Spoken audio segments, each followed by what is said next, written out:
Hello and welcome to another one of my riveting videos about your assessment details.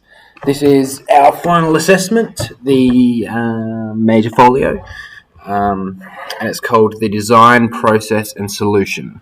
So the design process refers to the process that you go through to design a product, and then the solution or the product is actually producing the thing.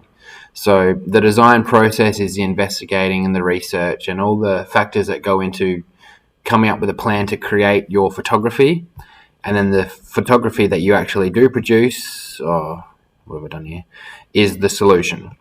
So you are creating a photography portfolio, a portfolio of photographic work, and you are investigating and going through the process of designing those photos. It's worth 50% of your grade. You should know this though, and it's due. There's 4 sections. Section 1 and 2, you've got until the end of this term. So that's your investigating and your design and development of ideas.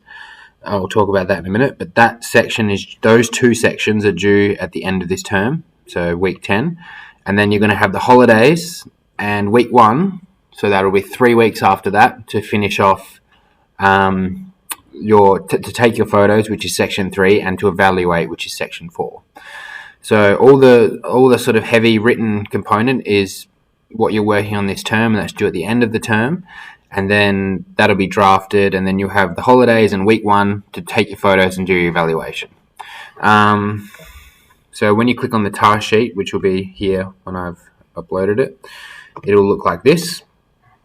So same as our other ones: design, process and solution, photography portfolio. We've got a little introduction here. So for this assessment, you will plan and produce a portfolio of photographic work. You will need to conduct extensive planning, testing, investigating and research before you start producing, and provide a thorough evaluation of the product and process after its completion.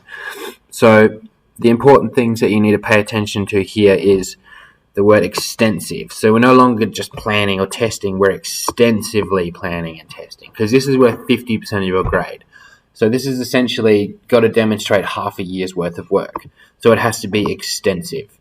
The other thing is thorough evaluation. So not just a little, I think this went well, this could have been done differently. It's a really thorough analysis of how you went, how well the product is the photography, so how effective the product or the photography is, and also how well you went through the process. So that was the whole process of creating the product. So this isn't just about the product, it's about the process as well.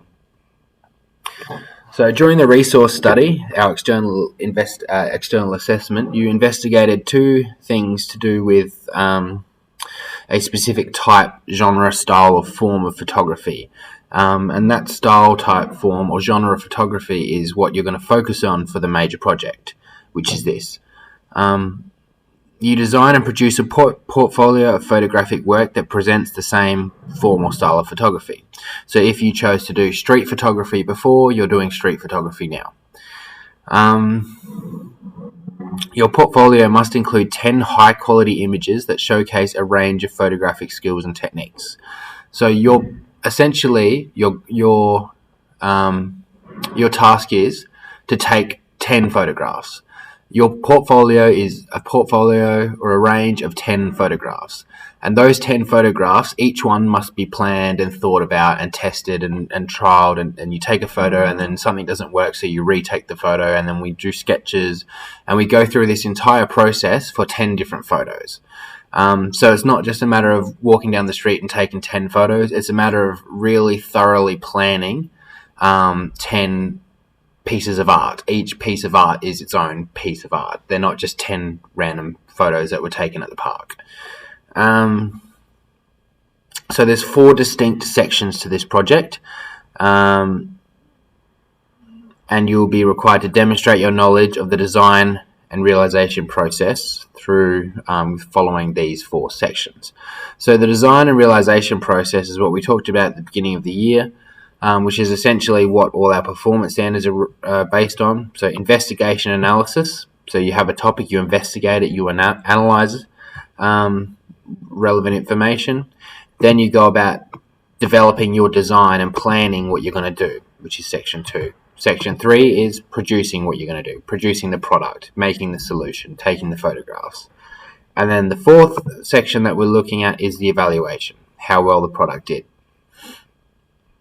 So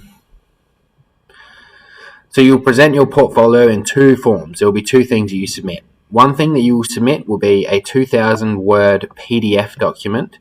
So it must be 2,000 words and it must be a PDF. The reason why I asked for PDF is because it's going to end up being pages and pages and pages long. It's going to have photos and tables and written information. And when you try and submit files that big that are Microsoft Word, the formatting goes out the window and it just ends up being a big pile of rubbish. Everything's on top of each other and missing bits. But when you save it as a PDF, it saves the formatting and it won't change. So you do it in Microsoft Word, but then when you're finished, I'll show you how you can convert it to a PDF. So you still do the assignment in Microsoft Word. At the end, we convert it to PDF. In that PDF, you'll demonstrate all of your planning, your testing, your designing, your sketching, your researching, your analysing and evaluating. Everything will be in that document. You will also put your 10 photos in that document as well. But they will just be small compressed versions of the photo so that when someone looks at that PDF, they'll be able to look at all the planning and all the investigating and the sketching that you did, all your test photos, and then they'll be able to see your final photos, but just small versions of your final photos. Because the second thing you submit is a second submission, which is dedicated just to the photographs. So this may be just another PDF document, but each page is a full page as a photo. So it might be a 10-page PDF document, and each page is one full-page photograph. Or it could be a website, or a slideshow, or some other format that you think might work. But basically, it's just some sort of digital or multimedia format that can present your photos in a high quality way. So there'll be 2 submissions. One's the PDF, the written, the planning, the stuff, but also includes photos. The second one is just the photos. So you'll be submitting the photos twice, but one version is high quality, the other version is compressed. So you'll be submitting, the whole thing will be due by the end of week 1, term 3, but your first submission for section 1 and 2 will be at the end of this term. So this, I'm not making a template scaffold for you guys for this assignment because I'm not really meant to do that. But I have done this, which is essentially the same thing. So what you need to do is you need to create a document that has a cover page first, and then you have 4 sections. And in each section should cover all of these things that are talked about here. So you'll have section 1, investigation and analysis. And then you'll go through and make sure you tick off all of these things, treat it like a checklist, and try and keep it to 400 words. And that is section 1. Then you write section 2, design, development and planning. And you same again, try and tick off all these things, and that one ought to be around about 1,000 words. And like I said, this is, not like I said, but like I've written here, approximate guide. So this doesn't have to be exactly 400 words, and this doesn't have to be exactly 1,000. But as long as at the end you've stuck somewhat to those guides, so 450 or 350, whatever, and you can manipulate the different areas, different words how you want, as long as at the end it's 1,000 words, 2,000 words. So yeah, I'm not going to go into too much detail in this video about what you need to do in each section. You basically, if we just look here, so for instance, in the regular writing, you have identify end users, need, problem, or opportunity. And then in the brackets is a clearer explanation of what you need to do. So identify a target audience and their need for a product. So for example, you would say you're sticking to the street photography, you would say, so you have to think of it from the perspective that you're not just taking street photographs, you're making a portfolio of street photography. And what is the purpose of that? So the purpose might be I'm wanting to get into this. I want to get a job at this magazine that hires street photographers. Therefore, this magazine is my target audience. And And their need for my product, their need for my portfolio is because they want to see how good I am at street photography, to see if I'm capable of taking professional photos that will give them the confidence that they need to hire me to work for them. So that's the sort of thing that I would write for that section there. And these sorts of things I want to go through in more detail with you all individually. We're going to sit down together, and I think what we'll do is like lesson by lesson. So today, in the first lesson, we'll look at this one, and then we'll go through each lesson, try and just tick off one of these as we go. So yeah, but basically you just need to pay close attention to what's written in the brackets, and make sure that you've ticked off each one of these, stuck to the word count, and you'll be fine.